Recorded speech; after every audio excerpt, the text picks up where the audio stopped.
It's the Brad and John Show. It is Friday, December 27th. This is C Block. We're coming up at the end of the show. This is roughly about 7:40 or so.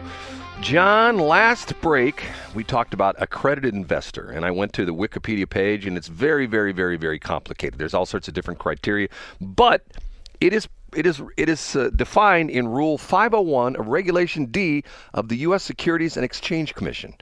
A bank, insurance company, registered investment company, business development, blah, blah, blah, blah. Essentially what it says is you have to have a lot of money in the bank. There's very sophisticated thing. It goes, matter of fact, it goes through, this is the section. There's a section 1, 2, 3, 4, 5, 6, A, B, C, 7, 8, 9, 10. Yep. And what's the point of being an accredited investor?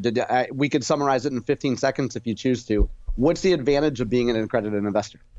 Well, you can make deals that other people can't. Correct. Yeah, you can purchase unregulated securities that don't have the same type of oversight. It's the same way there's an official term as far as the IRS is concerned about real estate. If you have a bunch of rental homes or rental property or something like that, or you flip houses, there's a certain level you have to hit until you become a real estate professional. And when you're a real estate professional, you get different tax breaks as far as the IRS is concerned. So even if you own 10 rental homes, you may not be considered by the IRS as a real estate professional because of the fact that you don't meet certain criteria, which to me is this is like sort of BS. Okay, so the idea being is, what do you have to be, what accreditation do you have to do a radio talk show? And the answer to that question is zero. There's nothing. You can walk through the door one day and say, hey, I want to do a talk show. Okay, sit down. Is the check going to clear? You just wrote me. Fine, you're on the air. Talk. What do you want to say? That kind of a thing. Okay? But it's like this crazy thing. It's like, for example, there was a story that was yesterday that I read yesterday about Billy Long, the ex-U.S. congressman from Springfield. The controversy about him being appointed to head the IRS. You know this? No, you mean the story that I had up a week ago? Yeah.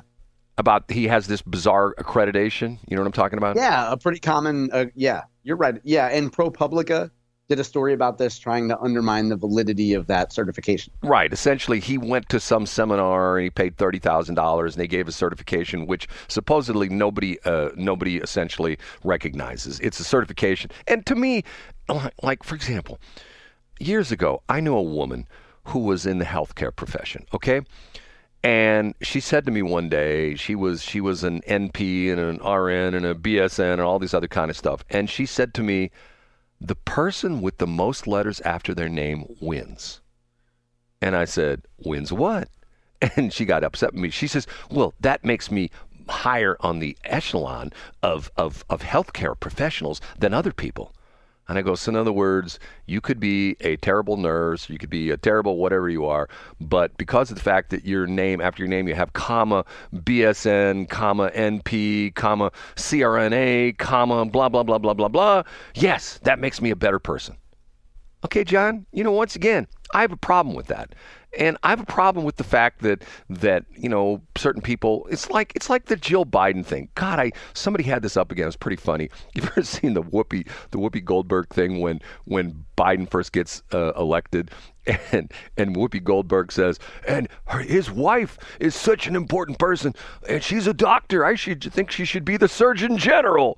Did you see? Oh gosh, no, I don't remember the Surgeon General thing. Yes, and one of the other women on the View said, Whoopi, I think her doctorate is in education, and she go, oh well, maybe she should still be the Attorney General. I mean not the Attorney General. What is what am I saying? Not the Attorney General. Who's the head? Who's the head? The Surgeon General. The Surgeon General. Which, once again, do you get, like, for example, since when does the Surgeon General wear a uniform? You know what I'm saying? Have you seen that crazy thing? That they need to wear. Yeah. But I think just because they always have, right? And they have general in their name. So why shouldn't they dress like a military official? Well, that'd be like Richard Miller, the old radio station owner here in St. Louis, who's no longer with us, who used to have a colonel's uniform he used to wear. I mean, now there's a whole thing about the stolen valor thing. You know about that? Oh, yeah. Tell us a little bit about that. Well, unfortunately, there's someone in my past who's been arrested for this. A guy I knew years and years and years ago. Essentially, it's people that wear uniforms with all these decorations on it, and then they've never been in the service. And there's a whole group of, if you go on YouTube, you can find entire channels of people, and these are vets. And once again, when you're in the military, there are all sorts of different subcategories, and I don't know exactly what you call it, but, in other words, if you wear a certain, insignia, and my dad used to know this because of the fact my dad was in the Army for 40 years, and my dad would sometimes see guys on TV, like in movies and things like that. My dad would say, okay, there's a mistake. That ribbon should be on the left, and that ribbon should be on the second row, and his insignia should not be there. It should be here.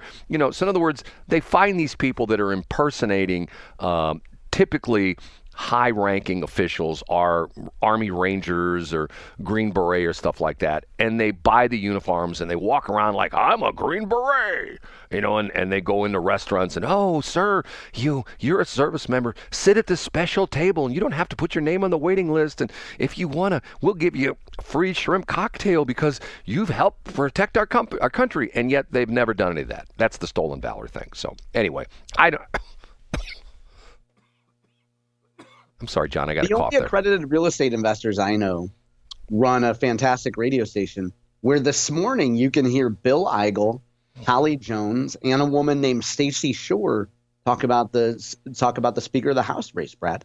And that's on The Reckoning. So when you get off the air, Brad, at 8 o'clock, I don't know what time Bill Eigel and folks are going to be on, but they're going to be on the show that your friend Dan Strauss and our buddy Drew Shelton. I say buddy, I don't really know the guys, but Dan Strauss and Drew Shelton show. They're going to have Bill Eigel, Holly Jones, and a woman named Stacey Shore talking about the Speaker of the House race. We talked about it yesterday. Justin Sparks versus John Patterson. I wonder if anybody watched that YouTube video that we put up yesterday, Brad. Who's Stacey Shore? Do you know who that is? I mean, what's she do? Yeah, she is Sophie Shore's mom. We've talked about Sophie Shore before. So she's involved in a number of conservative political efforts in mid-Missouri. I believe the Camdenton area, around the lake area. Yeah. Right. Well, those people, all they do down there is meth, isn't that? Because I've watched that show, Ozark, right? So I know that all that goes on there, that's all that goes on down there. By the way, I ran into somebody, I won't say where, I ran into somebody the other day, and I'm doing some business on the phone, and believe it or not, I actually call phone numbers, and people actually answer and talk to me, John. It's an amazing thing. Oh, yikes. They're probably lunatics. They have no friends and no priorities during the day. Go ahead. And I don't text them ahead of time, but they said to me, hey, I think I want to come to Missouri and see that Ozark area. I've seen that TV show, and that looks like a beautiful area. I go, yeah, there's only one problem. They didn't film that show in Missouri. It was in Georgia. Didn't they film it in Georgia? Yeah, it was in Georgia.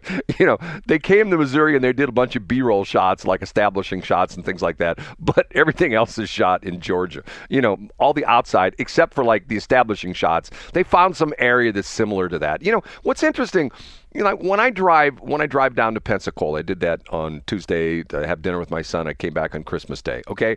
What's interesting is the drive between here and Florida is very interesting. And when you get in southern Mississippi, you know what? I bit my tongue, and I keep having problems with my tongue. I can't talk right.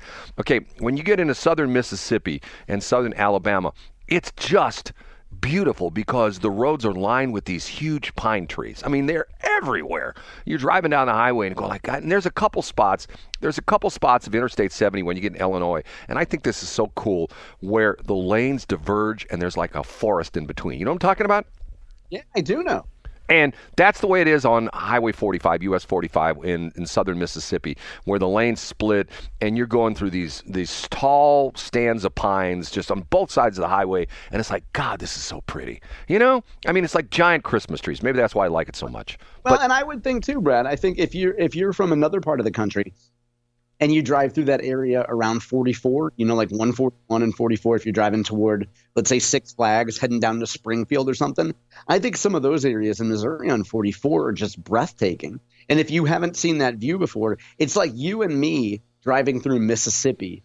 It's tantamount to that because if you're not used to seeing it all the time, we take I-44 for granted. Folks in Georgia and Mississippi and Alabama take a lot of that scenery. When I think about traveling through those parts of the country, Brad, that you mentioned, I just think of exactly what you just mentioned, like, small highways running through these majestic trees. It's pretty. There's a lot of parts of the United States. I have not traveled abroad that much. Matter of fact, at this point in my life, I'll admit I do not have a passport. And people go, "You never left the country?" No, I've left the country several times. But back in the day, I could travel to Canada, which I did several times. I could travel to Mexico, which I did several times. I can go down to the Caribbean, into Jamaican places like that. This is pre 9/11. And yes, for you young folks out there was a time when you can get on a cruise ship or you can drive into Canada or drive into Mexico when you didn't have to have a passport. Now you have to have a passport for everything. Okay, changing the subject. You sent me this article the other day, and a couple people sent me this. The Quick Trip story with the dude in the women's room, right? Oh, with this Josephine, right? Isn't this when Josephine was in the restroom? This is so weird. Do you want to recap the story? No, I don't. I sent it like a week ago. I don't have it in front of me. Can you remind me what it is? Well, here, let me find my link keeps disappearing on me. This is a Channel 5 story, and it says, man faces charges after refusing to leave women's restroom while wearing only underwear. Identifying himself as Josephine to police after leaving the stall, Petrovic was arrested for trespassing and not complying with orders, court documents say. And it's a bizarre story. It says, and here it starts out, wearing only his underwear, a man walked into the women's restroom at a St. Louis area Quick Trip on Wednesday, this is last week, locking himself in a stall. The suspect remained in the women's restroom until officers of St. Louis County Police Department arrived, court records said. According to, and here my phone keeps glitching, I can't, according to court documents, he's 6'3", weighs 200 pounds, 35-year-old Sean Petrovic walked in nearly naked. Two women were in the restroom. They saw him and quickly left the women's room, informing a staff member about. Now, imagine how terrible it is of those women. They're in the restroom by themselves, two women in the restroom, and this dude, 6'3", 200 pounds, wearing only women's underwear, walks into the restroom. Why would any woman complain about that? Isn't that? Yeah, I don't have any idea. Wouldn't you want to be next to a big strapping man in a private moment? Once again, when I'm driving, my favorite button on my radio is my scan button. And I'm not kidding you when I say over the course of Tuesday when I drove down to Pensacola and then Wednesday when I came back from Pensacola, I probably listened to 200 plus different radio stations. And the sad part about driving on Christmas is how many times did I hear the same Christmas song on 14 different radio stations? And especially for me, knowing I'm immediately listening to a station and go, oh, this is an iHeart station, because of the fact that they do everything the same. John always gets a kick out of this. When you first met me, you laughed about the fact that I called it McRadio, okay? And that's what it is, right? I learned that from you. That's exactly what it is, because of the fact it's like the McRadio. That's a term we use in the broadcasting business for stations for companies like iHeart, because it's like McDonald's. The Big Mac in Florida is the same one as you get in Idaho, the same one you get in Kansas City, the same one you get in New York City. It's the same thing, and that's what they do with radio. Everything's the same. And so you hear the same Christmas songs and stuff like that. But what's interesting was I heard Riley Gaines on like 3 or 4 different radio stations, and they were playing some of the dudes, they were doing some of the talk shows, Best of Riley Gaines. And it was pretty interesting because one of the interviews I heard with one of the talk show hosts, I'd never heard her talk about this before. They talked about the fact that they were given no advance notice that there was a woman, essentially the Leah Thomas person, the transgender person who's going to compete with them. And they were told specifically, do not say anything. Do not make any commotion over this. And to the point where she documented the whole thing that the year before he swam for Penn, and apparently Penn had a terrible men's team and wasn't doing very well. And all of a sudden they switched over to the women. And he set, I don't know how many records, 5 or 6 different records and things like that. It was pretty interesting. But a lot of different interesting interviews you hear on the radio. But the point being is that when I listen to the Christmas music stations, there's like 6 Christmas songs that the music stations play. 6 Mariah Carey. How many times did I hear Mariah Carey? Too many times. A few times, yeah. Yeah. Anyway, that's my thing with driving.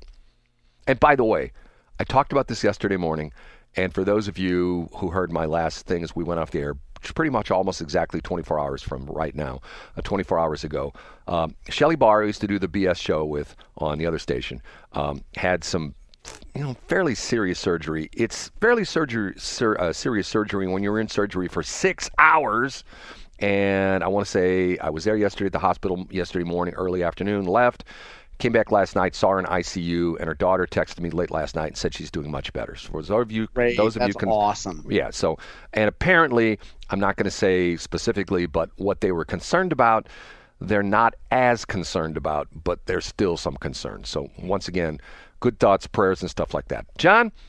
It could be much worse then. In other words, it turned out pretty well then. Right. I think everybody was a little bit more positive because going into it on yesterday morning and for the last couple of weeks, it was not a positive situation for her. And I won't go any further than that. But hopefully she'll make a complete recovery and she'll be back to bugging the living crap out of me every day of my life. But you know what? I can deal with it, right? But you love it, yes. And we'll be back on Monday, Brad. That's right. John, have a real good weekend. And you know what I'm going to do? You know what my goal is going to be? Oh, what's that going to be? I'm putting together my goals for 2025, and one of them is I'm going to make at least 300 911 calls for helping people out on the roadways around St. Louis area. Well, I love New Year's resolutions, Brad, and I know you'll totally follow through. And if you want to follow through and follow Brad's resolutions, just go to BradCam, and you can follow him. He's going to take a picture of him and post them there. Bye, John. Thanks for checking out the Brad and John Show podcast. This segment of the show is brought to you by John Combest's book, Stalking, Harassment, Internet Trolling, A Guide to Recovering and Rebuilding After Online Attacks. It's a great reference if you've ever been the unfortunate target of a social media attack. It's available on Amazon. Just search John Combest. That's Combest, John Combest, and the book will show up in your search results. Now it's time for another segment of the Brad and John Show. Can you handle it?